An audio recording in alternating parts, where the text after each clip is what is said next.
Happy birthday, ate. Wish ko na sana palaging matandaan yung mga pangaral namin at sana lahat ng dreams mo matupad. Alam mo naman kung ano yung mga dreams mo, tuparin mo yun. Alam namin kayang-kaya. Happy birthday, sister! Happy birthday sa'yo kahit na inaaway mo ako palagi. Kahit na dalawa lang tayo. Nakakainis ka. Charot. Pero, ayun, happy birthday sa'yo. Sana masaya ka ngayon and tuparin mo yung mga dreams mo, yung mga gusto mo. And, ayun lang. Happy birthday. I love you. Man, fuck your pride. Just take it on back, boy. Take it on back, boy. Take it back all night. Just take it on back. Take it on back. Do what you gonna do. Keep me up all night.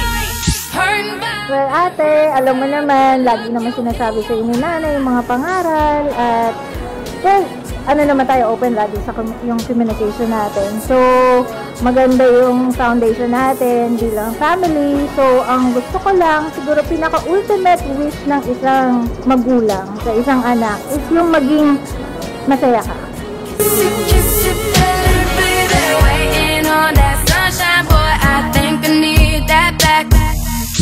Can't do it like that. No one else gon' get it like that.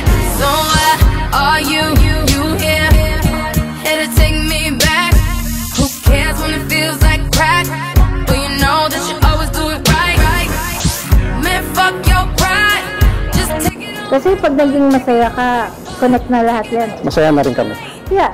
Kasi saka plus yung, andyan na yung contented ka, may peace of mind. Kasi masaya ka eh. So, sana maging masaya ka sa mga gagawin mo sa buhay. Yun lang naman yung gusto namin. Yung success, nandiyan na yan eh. Kumbaga, alam namin maging successful ka. So, yun lang. Ang pinakagusto namin is maging masaya ka.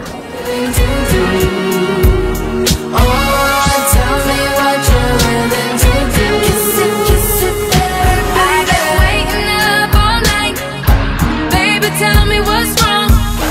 Gonna make it right. Make it all night long. I've been waiting up all night. Baby, tell me what's wrong. Gonna make it right. Make it all night long. Man, fuck your pride. Just take it on back. Just take it on.